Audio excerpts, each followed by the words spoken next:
একজন বাবা তার সন্তানের দাবি কিংবা আবদার যেইভাবে পূরণ করতে পারে, ঠিক একইভাবে কোনো সন্তান কি তার বাবার জন্য করতে পারবে? হ্যালো এভরিওয়ান, আসসালামু আলাইকুম। কি অবস্থা সবার? সবাই কেমন আছেন? আমি তো আলহামদুলিল্লাহ ভালো। নতুন আরও একটি ভিডিও দেখার জন্য সবাইকে ওয়েলকাম জানাচ্ছি। বাড়ি থেকে আসার পরে এটা আমার দ্বিতীয় ব্লগ ভিডিও। তো ভিডিওটি সকাল থেকেই শুরু করে দিয়েছি। সকালে নাস্তায় করে নিয়েছি হাঁসের ডিমের পোস্ট, আর সাথে আছে কফি। আসার পর থেকে এত কাজের প্রেশার যে কাজ করেই যাচ্ছে, আর শরীর যখন ছেড়ে দেয় তখন ঘুমোলে আর উঠতে পারতেছি না।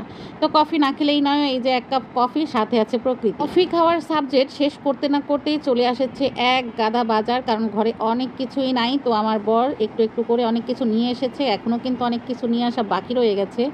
যাই হোক, বাজারগুলো খোলার জন্য আমরা 3 মা ছেলে মেয়েতে মিলে যুদ্ধ করলাম, আর আমি সবসময় পলি এভাবেই ছিঁড়ে ফেলি।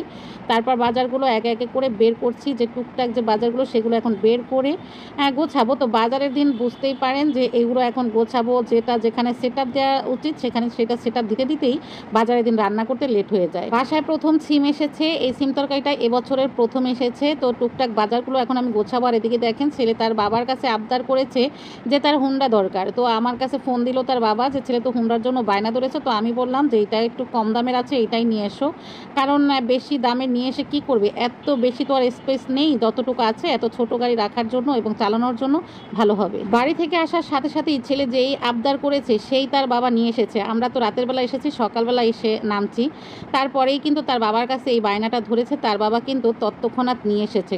এই যে বাবারা যা করে সন্তানের জন্য, কোনো সন্তান কি এর মূল্য কখনো দিতে পারবে? যখন একটা বাবা বৃদ্ধ হয়ে যায় তখন তো তার কত রকমের চাওয়া পাওয়া থাকে। এই সন্তানরা কি সেই আবদার, সেই স্বপ্ন কখনো পূরণ করতে পারবে? কি জানি, আল্লাহ পাক ভালো জানে। কিন্তু অনেক জায়গাতেই দেখেছি কোনো সন্তান আসলে তার বাবার এই অবদানের মূল্য কখনোই দিতে পারে না। আমার বাবাকেই দেখেছি, আমার বাবা জীবন যুদ্ধে আমাদের জন্য অনেক কিছু করেছে। তার স্বল্প আয় ছিল, স্বল্প আয়ের ইনকামে আমাদের সংসার ছিল। আমরা খুব দরিদ্র ফ্যামিলি থেকে বড় হয়েছি। তো সেখান থেকে আমার বাবা এতটা পরিশ্রম করেছে, এতটা কষ্ট করেছে। তো শেষ বয়সে সেই মূল্যটা আমরা কতখানি দিতে পেরেছি জানি না, তবে মনে হয় যে বাবার জন্য তেমন কিছুই করা হয়নি। পৃথিবীর সব বাবারাই কিন্তু তার শরীরের রক্ত পানি করে তার সন্তানকে বড় করে। তার সন্তানের জন্য সন্তান যখন যেটা যেমন চায়, দেখবেন বাবারা ছিঁড়া জুতো পরে থাকে, ছিঁড়া গেঞ্জি গায়ে দিয়ে থাকে, কিন্তু কোনো বাবাকে দেখেছেন তার সন্তানকে ছিঁড়ে জুতা পায়ে দিয়ে রাখতে কিংবা ছিঁড়ে জামা পরাতে? বাবারা কিন্তু সবসময় এমনই হয়, নিজে যেমন তেমন কষ্ট করে চলাফেরা করে, কিন্তু সন্তানের বেলায় কিন্তু রাজপুত্রর মতো এবং রাজকন্যার মতো করে তার সন্তানকে বড় করে। আমি তো আমার বাবার কাছে যখন যেটা চাইতাম, আমার বাবা তো আপ্রাণ চেষ্টা করতো আমাকে দেওয়ার জন্য। ঠিক তেমনই আমার হাজব্যান্ডকেও দেখতেছি যে সে যখন তার সন্তানরা যখন যেইটা দাবি করতেছে ঠিক তখনই সেটা নিয়ে এসে হাজির করতেছে। তো আসলে সব বাবারা এমনই হয়। আমি আমার বাবাকে দেখেছি, আর এখন আমি আমার সন্তানের বাবাকেও ঠিক তেমনই দেখতেছি। ভালো থাকুক পৃথিবীর সকল বাবা মা, যারা কবরে শুয়ে আছে তাদেরকে আল্লাহ পাক জান্নাতুল ফেরদাউস দান করুক, এই দোয়াই করি। কথা বলতে বলতে বাজারগুলো গুছিয়ে নিয়েছি, আর এদিকে রান্নাও বসিয়ে দিয়েছি। তো এক চুলো তো হলো মাছের মাথা দিয়ে আমি পটল আলু রান্না করতেছি, আর এইদিকে আবার আলু দিয়ে মাছের তরকারি করতেছি। আর অ্যাঙ্কার ডাল, সেটাকে হলো সিদ্ধ করে রেখে দিয়েছি। ডালটাকে সেকে নিয়ে আমি ব্লেন্ড করে তারপর হলো রান্না করব।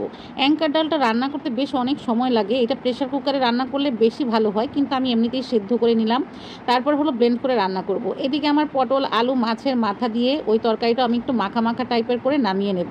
তো ওইটা হয়ে এসেছে, এ পর্যায়ে আমি ধনিয়া পাতা দিয়ে ঢাকনা চাপা দিলাম, আর এই মাছের তরকারির ঝোলটা আরেকটু কমিয়ে ফেলবো, তারপরে এটার ভিতরে ধনিয়া পাতা দিব। তো পটলের তরকারিটা নামিয়ে ফেলবো, ধনিয়া পাতা দেওয়ার পর আমি বেশি জাল দেই না, তাতে মনে হয় যে ধনিয়া পাতার ফ্লেভারটাই চলে যায়। ওদিকে ডালটা চুলায় বসিয়ে দিয়েছি, মেইন ডালটা কিন্তু দেইনি, ওটা ব্লেন্ড করতেছি। আর এদিকে ডালের পানি দিয়েছিলাম, তারপরে পুরো ডালটা দিয়ে আমি ভালো করে বলক নিয়ে এসে ধনিয়া পাতা দিয়ে দিলাম, তারপর এখন ডালটা বাগার দিয়ে দিব। এটাই ছিল আমাদের আজকের দুপুরে রান্নাবান্না এবং খাওয়া দাওয়া। আজকে আর খাওয়া দাওয়ার ভিডিও শেয়ার করলাম না। আর আপনারা এই রকমের স্যুপ কে কে পছন্দ করেন? আমার কাছে কিন্তু ভীষণ ভালো লাগে। তো এই ছিল আমার আজকের শেয়ারিং, আশা করছি আপনাদের কাছে অনেক ভালো লেগেছে। যদি ভালো লেগে থাকে অবশ্যই একটা লাইক দিবেন, সব সময় আমার সাথে থাকবেন। আজকের মতো এখানেই বিদায় নেব, কথা হবে নেক্সট কোনো ভিডিওতে। এই পর্যন্ত সবাই সুস্থ থাকবেন, ভালো থাকবেন, সবার সুস্থতা কামনায় আজকের মতো আল্লাহ হাফেজ।